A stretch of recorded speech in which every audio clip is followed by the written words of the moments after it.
En 1973, la sociedad argentina vive intensamente el retorno a la democracia desde las elecciones libres del 11 de marzo.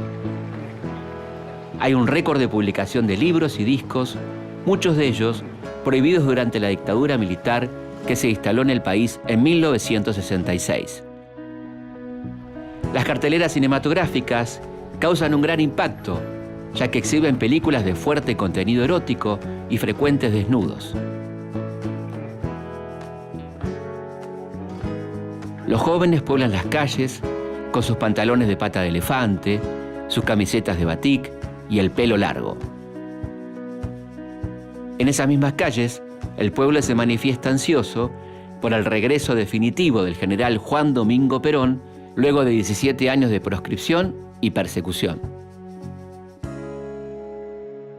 El regreso de Perón definitivo a la Argentina, que se va en el mes de junio, marca, por un lado, la derrota del aparato militar respecto a la salida política, ¿no? Y en ese sentido abre las puertas a un tercer gobierno peronista con una capacidad de poder importante que le había dado el resultado electoral, en que Cámpora había llegado prácticamente al 50% de los votos, la victoria en la mayor parte de las provincias argentinas, las provincias centrales, una mayoría en el Congreso y por sobre todo un altísimo nivel de movilización social.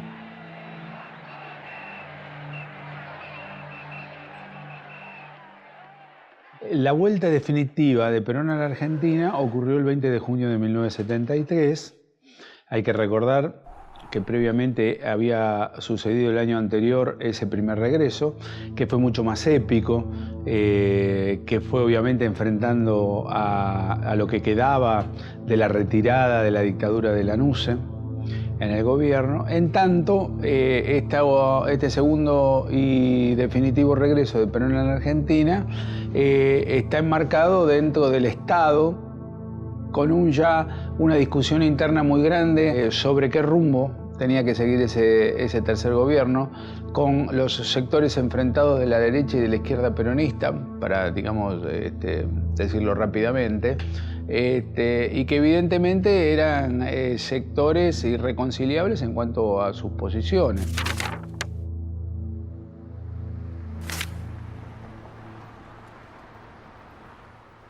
La primera familia argentina que llega aquí a Ezeiza. ¿Qué decidieron venir aquí?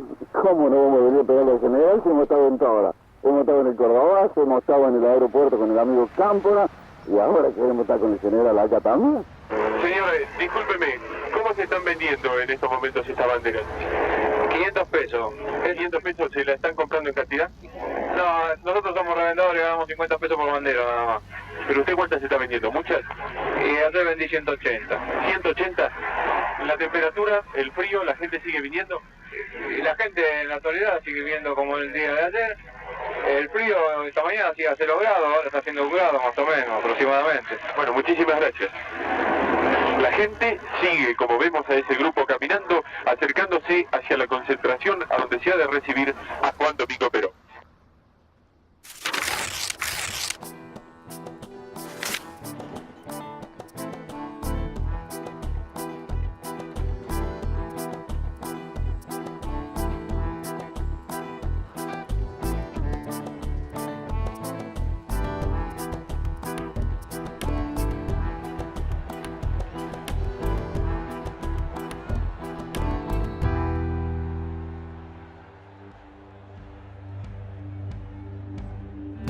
A partir de las 0 horas del frío miércoles 20 de junio, un avión de Aerolíneas Argentinas traslada a Juan Domingo Perón y al presidente Cámpora de Madrid a Buenos Aires.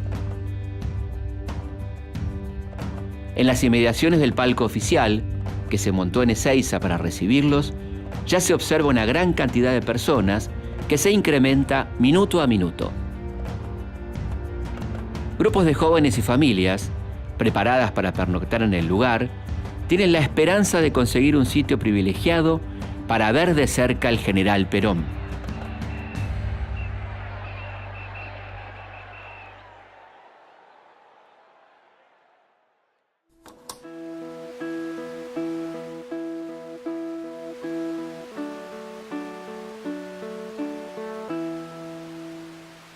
El regreso definitivo en junio del 73, en cambio, es organizado en petit comité, es decir, por una comisión organizadora donde Juan Manuel Abal Medina, que era secretario general del movimiento, queda absolutamente en minoría frente a los sectores que respondían, digamos, a José López Rega, al coronel Jorge Manuel Osinde, a la CGT, a las 62 organizaciones. Es decir, una vez regresado al poder el peronismo, digamos, los sectores que habían militado activamente para que ese retorno fuera posible, se intentó correrlos. Y todas las consignas con las que se organizó ese retorno tendían, digamos, a marginar cualquier referencia a la lucha, cualquier referencia al conflicto. Digamos, era como una estampita lo que tenía que regresar. Digamos, la paz, la unión. Y no había consignas políticas. La comisión organizadora del regreso definitivo del general Perón a la patria está dirigida por el teniente coronel de investigaciones, Jorge Manuel Osinde, quien responde al ala derecha del peronismo. Gracias a su amistad con el poderoso ministro de Bienestar Social, José López Rega, obtuvo la Secretaría de Deportes y Turismo. El acto se llevará a cabo en la autopista General Richeri, justamente en su intersección con la ruta 205. Conversamos con el teniente coronel Jorge Osinde, uno de los integrantes del comité de organización del regreso definitivo al país del general Perón, y nos va a dar detalles muy concretos. Yo le voy preguntando, ¿comienzo del acto? El comienzo del acto será al momento de la llegada del general Perón de Ezeiza al palco. ¿Este acto es solamente para peronistas? No. El general Perón ha expresado en forma reiterada, como base fundamental a todo esfuerzo positivo, lograr la unidad nacional. De consiguiente, el Movimiento Nacional Justicialista, a través de todas sus directivas, hace una invitación al pueblo de la patria para que concurra a este acto, porque entendemos que solo logrando superar las diferencias que nos dividen en un clima de paz, en un clima de tranquilidad y de trabajo, será posible lograr la liberación y la reconstrucción nacional.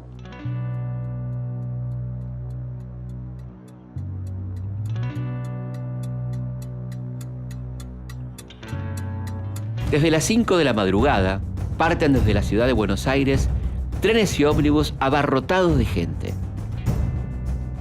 En las estaciones de Chacarita, Retiro y Constitución, miles de personas forman largas filas para obtener un lugar. Son familias enteras que se disponen a darle la bienvenida a su líder. El paisaje se completa con vendedores de banderines, gorritos, vinchas, banderas y hasta barriletes con la imagen de Perón. A las 10 de la mañana, la ciudad queda prácticamente desierta, pero en la autopista Richeri, rumbo al sudoeste bonaerense, una verdadera marea humana se moviliza a lo largo de 30 kilómetros. El actor y cantante Leonardo Fabio, a cargo de la conducción del acto, junto con el locutor Edgardo Suárez, anima a los concurrentes.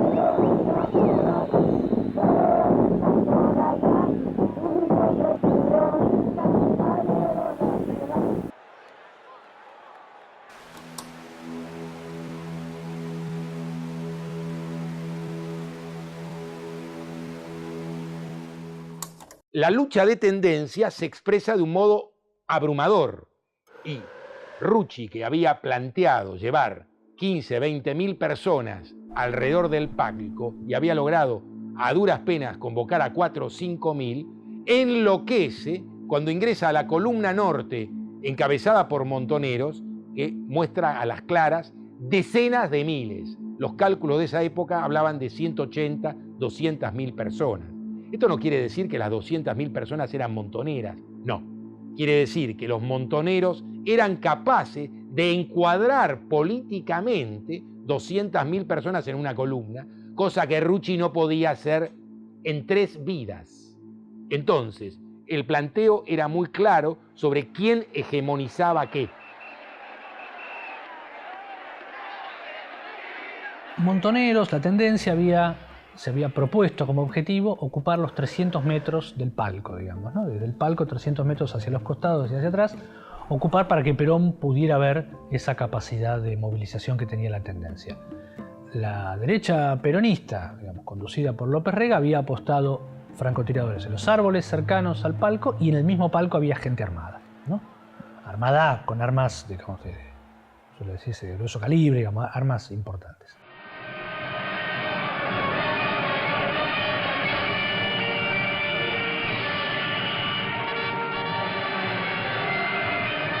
A las 2:20 de la tarde, un coro de millones de voces entona la marcha peronista interpretada por la Orquesta Sinfónica del Teatro Colón.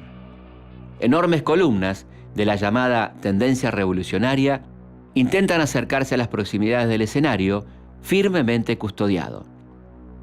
Las columnas avanzan cada vez más. El nerviosismo y la tensión de los hombres de Osinde, que están sobre el escenario, va en aumento. A las 2:30 de la tarde, abren fuego contra las columnas juveniles.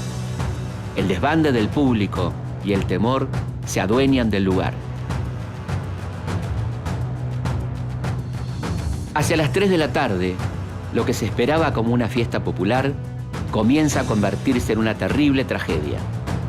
En medio de la balacera y las corridas para intentar ponerse a salvo, caen centenares de heridos y varios muertos. Circulan ambulancias sindicales enviadas por los organizadores del acto, que lejos de atender a los heridos, cargan a los militantes de la JP, identificados por sus brazaletes rojos y negros, para golpearlos y llevarlos al Hotel Internacional de Ezeiza.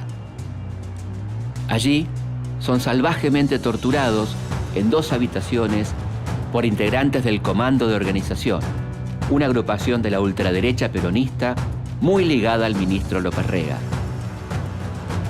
El ataque armado se va desplazando desde el sector central frente al palco hacia la zona arbolada, donde son baleados algunos integrantes de la izquierda peronista.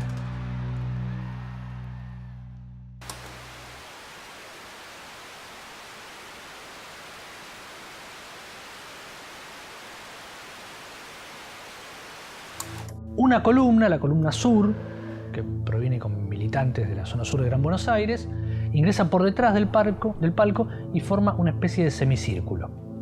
Esa idea del semicírculo que rodea el palco por detrás comienza a generar desde arriba del palco la idea de que la tendencia va a intentar copar el palco, ¿no? Lo cual todos los testimonios, y no porque no hubiera una tensión respecto de eso, pero todos testimonian de que la idea no era la de copar el palco, sino la de rodear el palco y decirle a Perón quién tenía la mayor capacidad de movilización.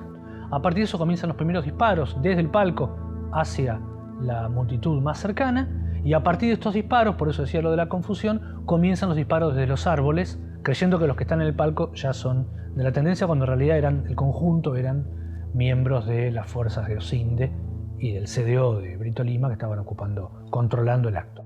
También hubo un dispositivo importante en un hogar escuela que estaba en uno de los barrios aledaños, y que desde allí se dominaba, digamos, el palco. Cuando empiezan los desbandes y las corridas, los que están en el hogar escuela creen que la gente de la Juventud Peronista intenta tomar el hogar escuela, cuando en realidad es gente que estaba escapando de las primeras escaramuzas. Y entonces abren fuego. Y abren fuego desde el hogar escuela hacia el palco. Y los del palco creen que son atacados y contestan. Digamos, es una confrontación entre 2 grupos del mismo bando. Todo terminó en un enfrentamiento entre 2 sectores del peronismo, y fundamentalmente, no hay ningún lugar a dudas, la culpa la tuvieron los sectores que estaban arriba del palco, sectores de la derecha peronista, que no tenían ningún interés en demostrar que estaban en minoría con respecto al grueso de la gente que se había manifestado y estaba ahí, y iban a impedir de cualquier manera que los sectores adversarios, enemigos, enfrentados, que eran los de la izquierda peronista en general y la tendencia revolucionaria del peronismo, pudiera manifestarse como lo que eran, mayoría. Para las 3:30 de la tarde, ya nadie escucha los llamados a la calma que vocifera Leonardo Fabio.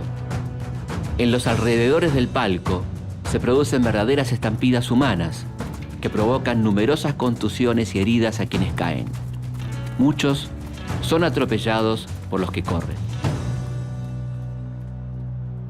El rol de Fabio el 20 de junio de 1973 era un maestro de ceremonias que estaba en el palco, que de alguna manera, por su predicamento, el conocimiento que se tenía de él, una figura que no solo era muy representativa en el cine, que sino también se había aventurado con buena suerte en la canción. Y yo creo que a él, como a tantos otros, los envuelven las circunstancias, digamos. Y en algún momento de ser el presentador oficial de lo que iba a ser una fiesta, se encuentra en el medio de un tiroteo y rodeado de indeseables. Él después rápidamente trata de explicar, me acuerdo en las revistas de la época, y no puede tener un grado de culpa ni superlativo ni importante, simplemente estaba en el lugar equivocado y en el momento equivocado, nada más que eso. Un grupo de militantes de la tendencia son detenidos y llevados hasta un hotel que existía en aquel momento en el aeropuerto de Ezeiza y alojados en una habitación, la habitación 108, donde se producen torturas violentas que se van a reflejar en manchas de sangre en la misma habitación, y de alguna manera esto se va a interrumpir con la presencia de Leonardo Fabio. Cuando va al hotel y ve a estos jóvenes que están siendo torturados, golpeados en el hotel, amenaza con suicidarse si no se interrumpe lo que estaba sucediendo, ¿no? A partir de ahí hay una intervención del Ministerio del Interior, un general que llama a la repartición del hotel, ordena la detención de lo que estaba sucediendo y dejan entrar ambulancias que vienen del hospital de Ezeiza para atender a los heridos que hay en el lugar.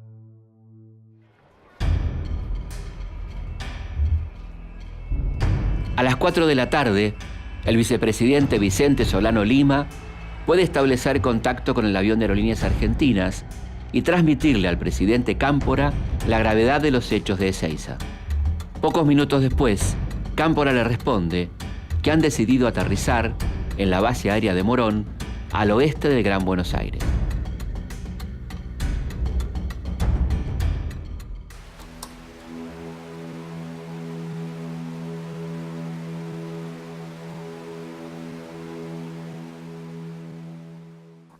El aterrizaje en Morón fue dispuesto por el presidente en ejercicio Solano Lima, porque Cámpora estaba a bordo del avión, en función de la información que iba recibiendo sobre los tiroteos que estaban ocurriendo en Ezeiza. También había información de que podía haber un intento de la Fuerza Aérea de derribar el avión, y entonces Solano Lima dio la orden de dirigirse a Morón.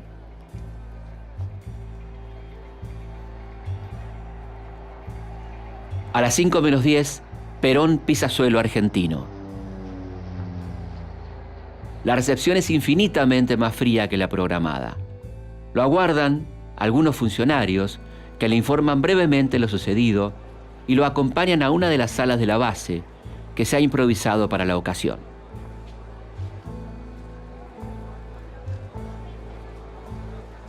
Casi una hora y media más tarde, a las 6:15, se decide el traslado en helicóptero del líder junto a su esposa, María Estela Martínez, y su secretario privado, José López Rega, hasta la residencia presidencial de Olivos. Desde allí, será conducido en automóvil hacia su nuevo domicilio en la calle Gaspar Campos del barrio de Vicente López, en la zona norte del Gran Buenos Aires.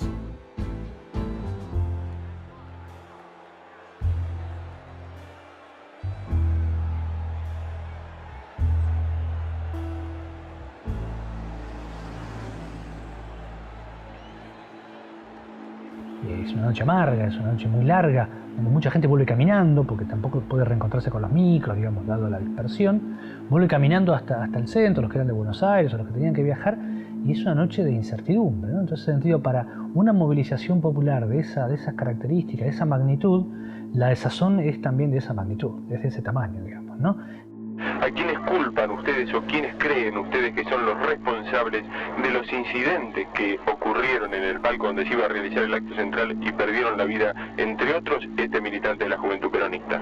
Nosotros, lo hemos dicho en la conferencia de prensa, hacemos responsable a la comisión organizadora, especialmente a un personaje muy conocido, el teniente coronel Osinde, que dirigiendo una banda armada en ningún momento respetó y custodió al pueblo, ni garantizó el orden peronista, sino que por el contrario, lo que hizo fue precisamente reprimir a ese pueblo.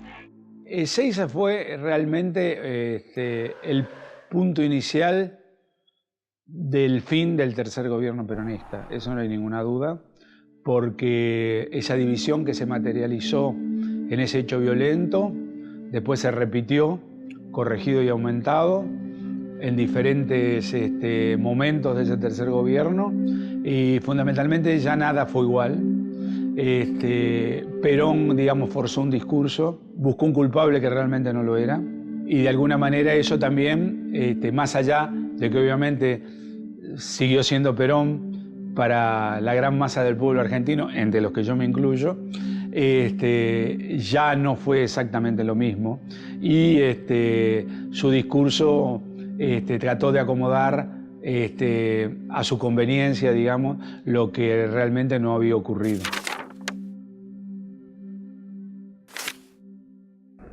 La situación del país es de tal gravedad que nadie puede pensar en una reconstrucción en la que no deba participar y colaborar.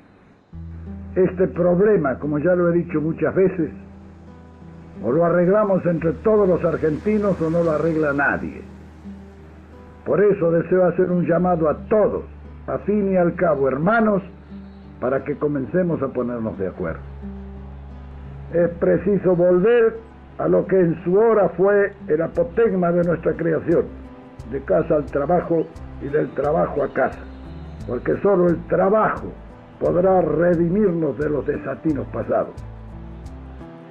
No hay nuevos rótulos que califiquen a nuestra doctrina ni a nuestra ideología. Somos lo que las 20 verdades peronistas dicen. No es gritando la vida por Perón que se hace patria, sino manteniendo el credo por el cual luchamos. Los viejos peronistas lo sabemos.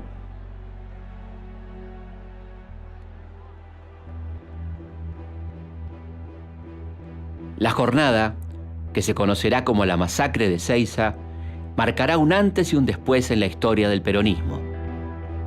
Aquel 20 de junio deja en evidencia las contradicciones internas del movimiento. Estas tensiones se incrementaron en un contexto social signado por las luchas entre diferentes proyectos políticos que hasta ese momento tenían como objetivo común el regreso de Perón a la patria. Finalmente el objetivo se había logrado. Perón volvía a nuestro país, pero los acuerdos y expectativas de cada facción peronista no serían fáciles de cumplir.